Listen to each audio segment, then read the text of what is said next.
I view my home and take my flight. This robe of flesh I'll drop and rise to seize the everlasting prize and shout while passing through the air. Farewell, farewell, sweet hour of prayer. All right. Then hymn 103. Hymn 103. I must tell Jesus. We'll do all 4 verses.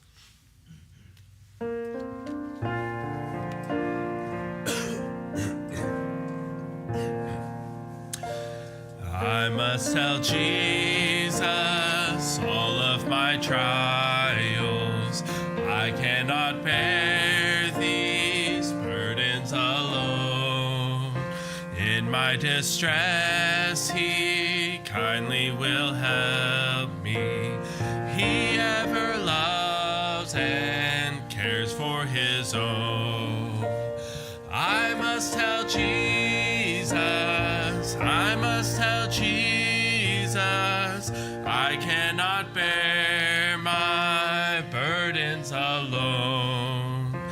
I must tell Jesus, I must tell Jesus, Jesus can help me, Jesus alone. I must tell Jesus all of my troubles. He is a kind, compassionate friend. If I but ask Him, He will deliver. Make of my troubles quickly an end. I must tell Jesus, I must tell Jesus, I cannot bear my burdens alone. I must tell Jesus, I must tell Jesus, Jesus can help me, Jesus alone. Tempted and tried, I need a great Savior, one who can help my burdens to bear. I must tell Jesus, I must tell Jesus, He all my cares and sorrows will share. I must tell Jesus, I must tell Jesus, I cannot bear my burdens alone. I must tell Jesus, I must tell Jesus, Jesus can help me, Jesus alone. Oh, how the world to evil allures me.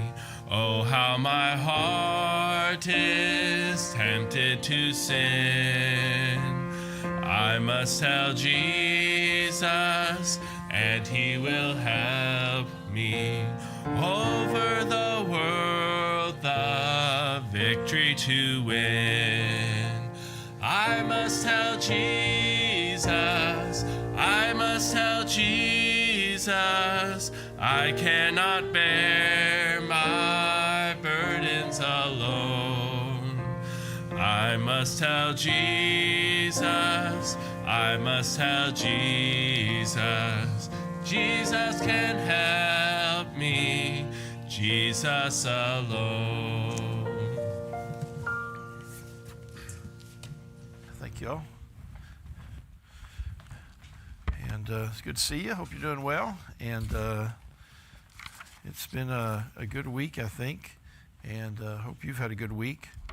We hosted this pastors preachers fellowship, I guess, the other I guess it's Tuesday. I don't know if you noticed or not, but it rained Tuesday. It rains every Tuesday that I host this fellowship meeting, every Tuesday. And we had plans to cook meat outside, and best laid plans of mice and men, they say. And about 9 o'clock or so, the heavens opened, and it was coming down in buckets, and we were trying to get food all over the place. And at one point, I looked out the door here, and there's a drain. It's supposed to be a drain. There was no longer a drain. I don't know if you noticed, there's about 2 feet of leaves out there, and they all were piled in that drain. And there was just a lake forming. And I had the bright idea to take a shovel. The only shovel we had here was a snow shovel. And I waded out into it. And it was about 5 inches deep by then. It came up over my shoes, over my socks, bottom of my pants. And I thought, well, I'll just tough it out, But I tell you, it was cold. And so I ran home, changed my shoes and socks and pants, and it was a crazy day, but it was a good day. It was a good day. One of my preachers that I just really look up to, Brother Privet, come to find out, Brother Privet, 50 years ago, was the Balls pastor, a long time ago at Lick Springs. And so what a small world it is. And so that was kind of neat to see. And we had a good day, good preaching, good food. And we just had a good time. So appreciate y'all helping us to be able to host that every year, once a year. So next week about this time, I figure that most of you will be praying. And the prayer that you'll be praying is probably confession. It'll be Thanksgiving Day. You'll be confessing, I ate too much and I shouldn't have done it, Lord. And 2 pieces of pie with, I forgive me. So that's about, a week from now. We'll have a service next week on Thursday, but we are doing our testimony service on Tuesday night. And so it'll be have pie or dessert, whatever you want to bring. And so it's a good evening, and we'll eat a little dessert, and we'll give witness to what the Lord has done, and express our thanks to Him. And we're not just thankful for what happens to us, we're thankful towards Him. And so go lift His name up.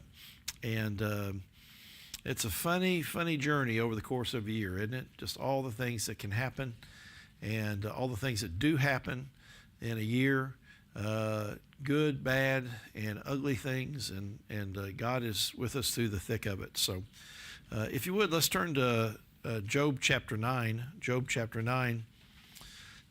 A couple weeks ago, it's been 2 weeks since we were here last. In chapter 8, we had Bildad. It was Bildad's first time to speak, and he was very harsh to Job, and he's a traditionalist. He says if we just go back and look at the tradition of things, and so kind of Bildad's theme was this: it was truth without tenderness, and it was a crushing thing that was happening there. And so Bildad's emphasis was that we need to inquire of the former age. What happened in the past will tell us what's going on with you, Job. And at one point, early in Bildad's dialogue with Job, was he even put a finger on the children. He said, your children must be sinful. God wouldn't have taken them out if they had been good people, righteous people. And matter of fact, he says in verse number 6 of chapter 8, he says, if thou wert pure and upright, God would awake for thee. He said he would help you. And so chapter 9 and chapter 10 is Job's response back to that harshness. And so let's read just a few verses here. Job chapter 9, verse number 1, it says, then Job answered and said, I know it is so of a truth, and how should man be just with God? If he will contend with him, he cannot answer him 1 of 1,000. He is wise in heart and mighty in strength. Who hath hardened himself against him and hath prospered? Which removeth the mountains, and they know not, which overturneth them in his anger, which shaketh the earth out of her place, and the pillars thereof tremble, which commandeth the sun, and it riseth not, and sealeth up the stars, which alone spreadeth out the heavens, and treadeth upon the ways of the sea. And he's talking about all these things that God can do. Who could even stand against him? And so Job is this, immediately gets into this. He says that it is an impossibility. There's an impossibility of arguing with God. How do you argue with God? And so he asks this question here, and he says, how shall man be just with God? He's acknowledging God's holiness, the wisdom of God, and he said, if I was to contend with God, I wouldn't get it right 1 in 1,000 times. And so I want you to notice, always try to look at this, notice what it doesn't say. He doesn't say in verse number 2, he said, how should man be just with man? He starts with, how would man be just with God? And so Job is, in a sense, I think he's saying there to his friends, he's saying, my goal isn't to somehow be able to answer you. I've got to deal with God in this. He said, I've got to be just with God. I'm not so concerned with being just with you yet. And if we can get just with God, we can get just with man. And so there's a lot of things going on here. And Job is going to anchor himself in the just in the fact that God in creation is evidences his powerful nature. He says in verse number 5, he says, which removeth the mountains. He said, God can remove a mountain. You say, does that happen? I don't know if you've ever watched a mountain blow up, Mount St. Helens, the side of that blew out. It says in verse number 6 that talking about shaking the earth out of her place. There's been quite a few earth shakes, right, over the course of time. God does that. He says, which commandeth the sun, and it riseth not.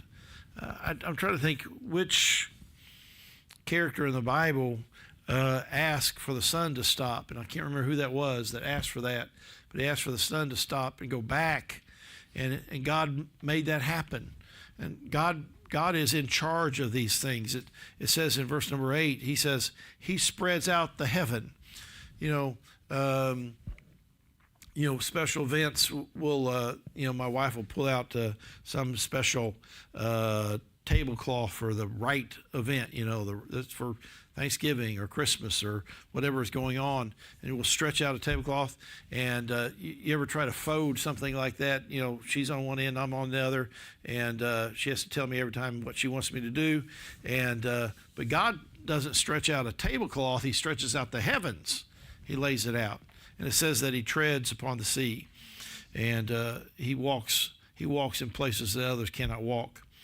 Look at verse number 9, and Job is keeping this thing of creation here still. He's talking about how God is powerful and the impossibility of man trying to argue with God. And he mentions these constellations in verse 9, which maketh Arcturus, Orion, and Pleiades, and the chambers of the south. And so I don't know if anybody... I like to look at the stars. I'm not very good at identifying certain things. I can identify the North Star, Big and Little Dipper, Cassiopeia. I can point that at kind of the broken W, Those are the kind of things. I can see those things.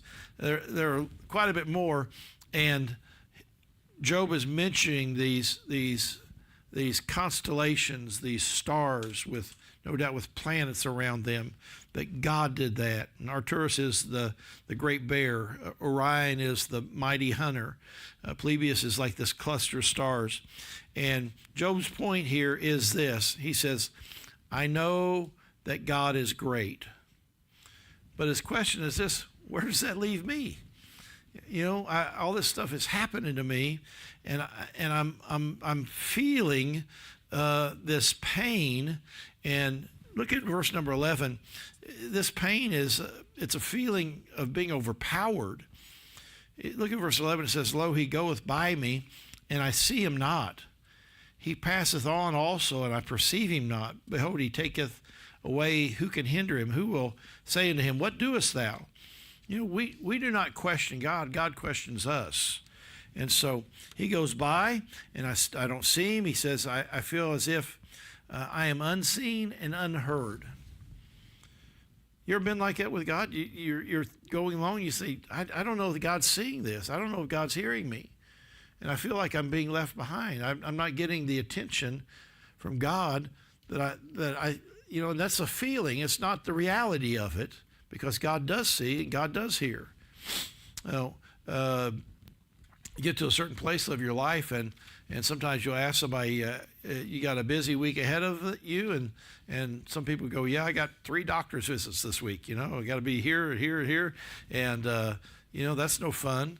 And you see your doctor or a doctor or one of the doctors you see, and aren't they? It seems like they're on skates sometimes. They're on the move. They come in, they breeze in, they breeze out, and you think, wait a minute.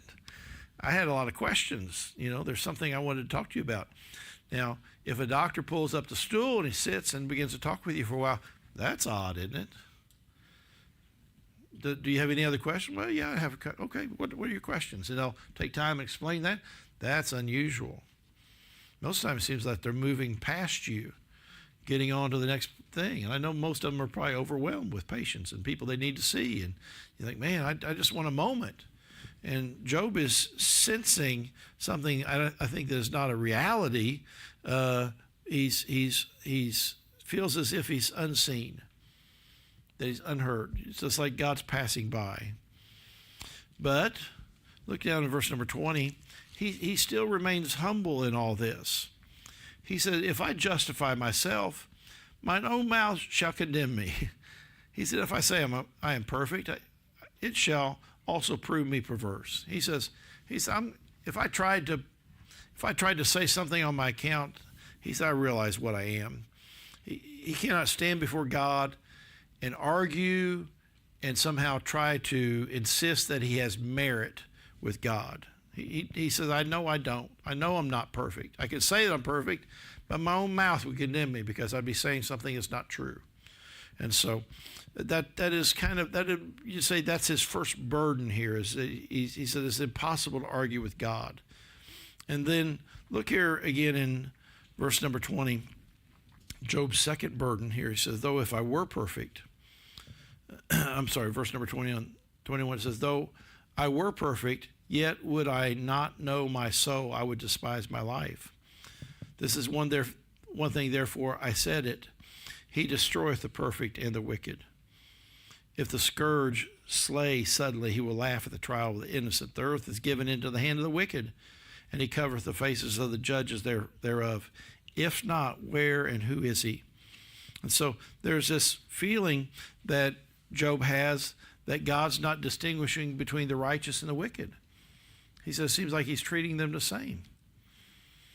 And he can't reconcile this. He said, I'm a person of integrity, but I am suffering greatly. He said, this doesn't feel like it's right. He said, this doesn't feel like something I should be going through. And verse number 24 is like a low spot in this chapter. He said, the earth is given into the hand of the wicked. He said, it seems as if the wicked have it all. They've got it all. And he says, if not, where and who is he? Where is God in this? Who is this God that seems to have given the wicked everything? Now, I want you to remember this. This doesn't seem to be rebellion, but it is a wounded man wrestling with the rule of God. He's trying to figure this out. And I'm very appreciative that God gives us this very raw take of this man that is saying things, and God is able to bear up under it. God has a strong ear. He is allowing Job to say some things as he works this out. And so God is allowing him to say some things. And Job sees his life as this, like it's slipping away. Look at verse number 25 and 26. It says, now my days are swifter than a post. They flee away. They see no good. They are passed away as the swift ships and as the eagle that hasteth to the prey. He said it's like somebody that makes a post, or a runner that's running from one place to another, runs by. And he said it's like a swift ship with a sail up, and the wind has got the sail, and it just, that really swept by me. Or he said it's like an eagle that is diving after prey, just incredibly swift. He said, that's the way my life feels like. It is just flying by here. He said, in my pain and in my suffering, where is life gone? Where's the good part of life gone? Job feels like it's racing by beyond any kind of meaning. And so he gets down to verse number 32. And this is where this aching has brought him to. This is where this wrestling with God has brought him to in verse number 32. He says, for he is not a man as I am, that I should answer him and we should come together in judgment. He recognizes this. He steps back here for a moment. He says, I recognize that God is not like me. He is not me. He is not like me. He doesn't think like me. In fact, Isaiah says it very well. He says that God's ways are higher than our ways. His thoughts higher than our thoughts. God is existing on a different level than we are. You know, some people really struggle with this. They think God is somehow their peer. God's my buddy, you know, and I'm glad that God is our friend, but it is not, we are not on the same level with God. And so he says here, I recognize that. He says in verse 33, and this is really the heart cry of this passage of Scripture here, is verse 33. The low spot, he thinks that, he says, it feels as if the earth has been given to the wicked. And if that's not the case, who and where is God at? God's not a man, not as I am. But he gets to verse 33. He says, neither is there any daysman betwixt us that may lay his hand upon us both. Somebody to come alongside that would help be between me and God. Where is the person that is going to advocate for me? Where is the person that's going to lean in and help me in this? The one that could lay his hand on me and lay his hand on God. I've told you about, I think it's Pastor Taylor, old Nazarene pastor. I met him in the hospital down at Masson years ago.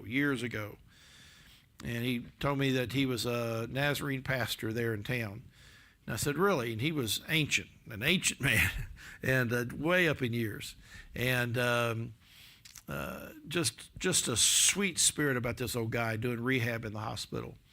And I said, would you, tell you what, you know, rather than me pray for you, won't you pray for me today? And I don't do that often, but I felt impressed to do that day.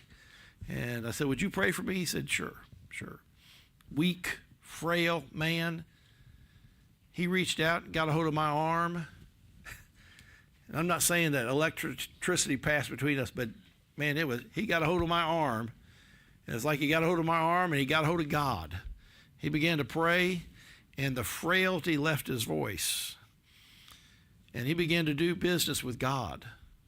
And I thought, my word, this is something here. Something's going on. This is somebody that knows how to speak to the Lord. He and I would differ on some things, you know, of course, but the fact that he could get a hold of God, I was appreciative of that. And Job is saying, where is my daysman? Where is the person my heart aches for that would help me? And this is a cry that is a gospel cry, I think, in a sense. 1 Timothy chapter 2, verse number 5 says this, one mediator between God and man, the man Christ Jesus. And so he was aching hundreds and hundreds of years before Christ was on the scene. He was aching for Christ, that person that would stand between God and man. And God sent his son to stand between God and man and bring us together. It says in Hebrews 9:15, he is the mediator of the New Testament. Talking about Christ. And so he didn't know his name, but he knew there was somebody that could stand between him and God. And he was aching for that. And so he's lamenting, obviously. You can get to chapter 10, and his lament deepens, and it's as if chapter 9 he's talking to his friends, and now in chapter 10 he turns his voice towards God. It says in verse number 10, it says, my soul, in verse number 1, my soul is weary of my life. I will leave my complaint upon myself. I will speak in the bitterness of my soul. I will say unto God. It begins to say unto God, do not condemn me. Show me wherefore thou contendest with me. He said, you're contending with me, God. That's just the way I feel. I'm in a battle with you. How many of you feel like that maybe your dad was like the toughest man in the world? Did you ever feel like that at one point in your life? I feel like my dad was the toughest man in the world. My dad had gotten way up in years, and I was looking at him one day, and I thought, I still don't know if I could take that guy. I don't know why that would even come to my mind, but I thought, he's still tough. He's still tough. I wouldn't want to get in a battle with him, particularly when he was a younger man. And God is doing something here with Job, but Job says, Lord, you're contending with me. It feels like a battle here. And so he in his honest sort of sorrow, he pours it out to God. And he stopped debating his friends. He's now speaking directly to the Lord. And again, this is grief. It's not rebellion. And he says in verse number 3, he said, is it good unto thee that thou shouldst oppress, that thou shouldst despise the work of thine hands, and shine upon the counsel of the wicked? He said, is it good that you would oppress me, he says, that you would despise the work of thine hands? You made me. You made me. Look, his I don't know who said this, but I've got it in my notes here. His theology is bruised, but it's not broken. He is broken himself, but his theology is not. He understands that he is the product of God's hands. Matter of fact, he spent some time talking about it. Look at verse number 8. He said, thy hands have made me and fashioned me together round about. He said, yet thou dost destroy me. He said, it doesn't seem to compute here that you would make me, that you'd spend the time. That word fashioned, it has like this, God's very precise in his creation, isn't he?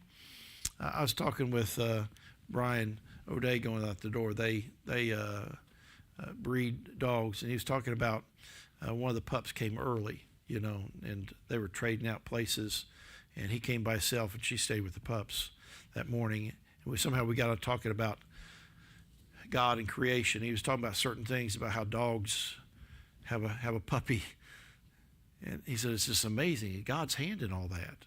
He said it's very different from the way humans are born. He said it all works a certain way. He said we see God's imprint on that. I just was thinking about that. How technical, how precise, how wise God is. Even in the putting together of a dog, you see God's fingerprints all over it. And then you think about a man. He says, thine hands have made me. He says, not only that, he says in verse number 11, thou hast clothed me with skin and flesh. Skin and flesh. That's a big deal, isn't it? How God put it all together, put it in the right place. God did that. And then verse number 12, he says, thou hast granted me life and favor. Thy visitation hath preserved my spirit. He said, Lord, I know you made me. I know you clothed me with skin and flesh. I know that you give me this great thing of life and favor. He said, I see your hand in all that. And so even in Job's confusion, he still believes God is his maker and his sustainer. That may be one of my favorite names for God in Scripture, that he's the maker, the maker. I don't know, it's not used a lot, but I like that he is the maker.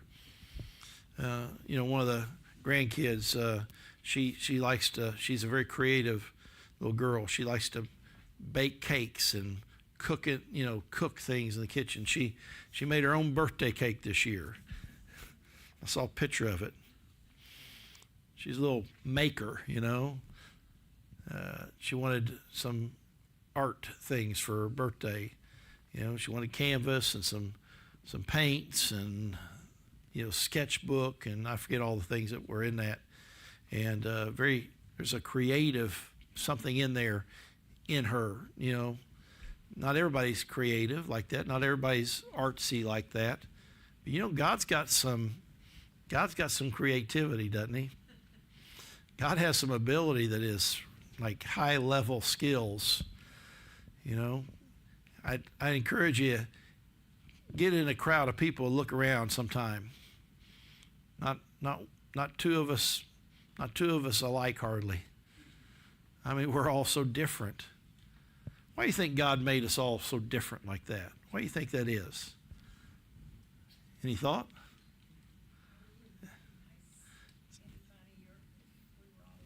There's probably some truth in that. Do different functions. Cookie cutter. Yeah. I think all that. I think God likes us to look different. I think God rejoices in the variety of it all. You ever see how many different kinds of flowers there are, and different kind of trees, and different kind of animals, and every now and then I'll see something on a show or something. I said, I didn't even know that existed. Where'd that thing come from? I've never seen that before. No, I mean, it's a crazy world, isn't it? Crazy, wonderful world that we live in. I didn't grow up down south. And when we went down south, when we lived in the Auburn area there, we began to see armadillos. I know you grew up seeing them probably. You probably grew up eating them. I don't know. No, you didn't. I knew an old Cajun guy. I said, "Did you eat armadillo?" He said, "Brother Jeff, we ate everything." He said, "You know what we called armadillos?" I said, "I have no idea." He said, "That's a possum on a half shell." I don't know. That's kind of weird. But I saw that the first time I saw an armadillo, I was fascinated with that thing. I never seen anything like it in my life. That's why I wouldn't eat it. I don't want to eat that. I just see things like that. I think, God made that. God made that. God made an ostrich, and He made a hummingbird. That's the craziest thing, isn't it?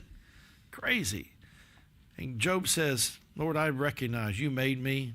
I am confused about this, but I've got some things I still understand about you. You are the maker. You are the sustainer. I'm having trouble with what's going on here." He's wrestling with this, with God's hiddenness at times. In chapter 10, he said in verse 13, he says, "And these things hast thou hid in thine heart. I know that this is with thee. If I sin, then thou markest me, and thou wilt not acquit me for mine iniquity. If I be wicked, woe unto me. And if I be righteous, yet will I not lift up my head. I am full of confusion. Therefore see thou mine affliction, for it increaseth. Thou huntest me as a fierce lion, and again thou showest thyself marvelous unto me. Thou renewest thy witnesses against me, and increasest thine indignation upon me. Changes in war are against me." And it's just like this. His mind is just being pulled in these different ways. He said, "I see the affliction, but I know God." And so he says, "I am full of confusion." I got to tell you, there's times that could be my life verse. I am full of confusion.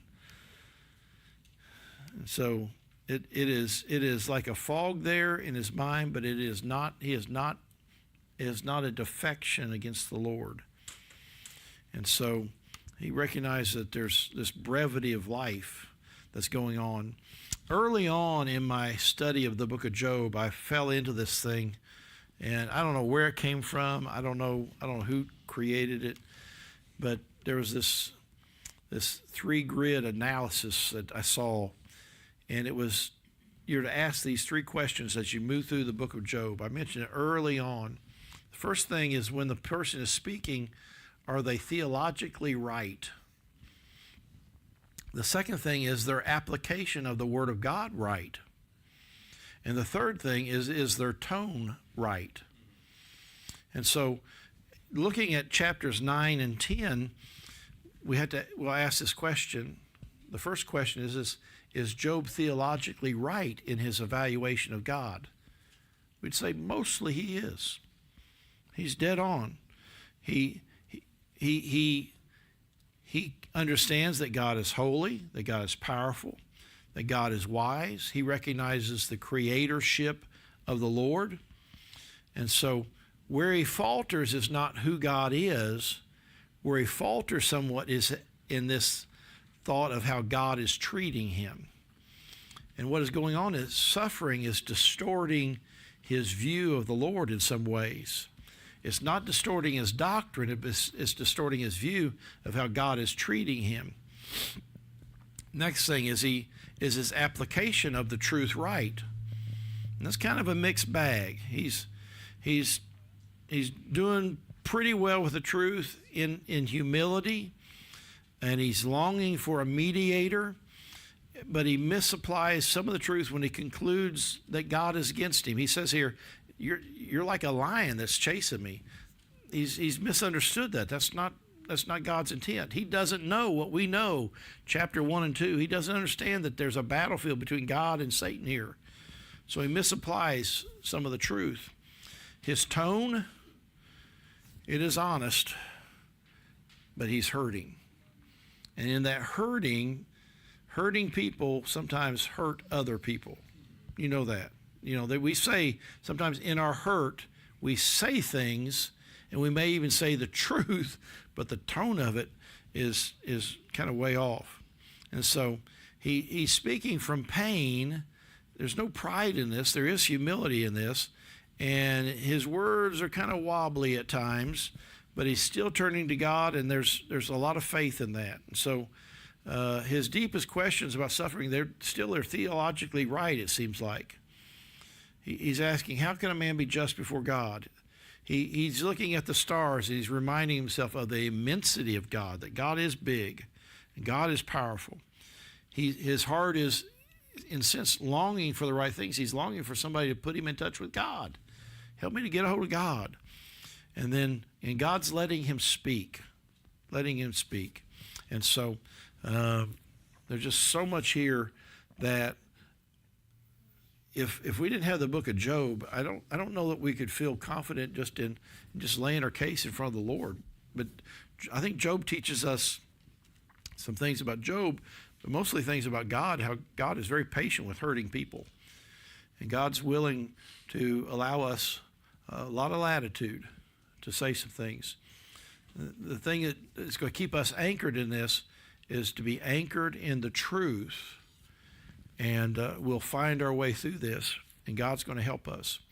I've been talking with my boy, Brett. He's trying to encourage me about writing something.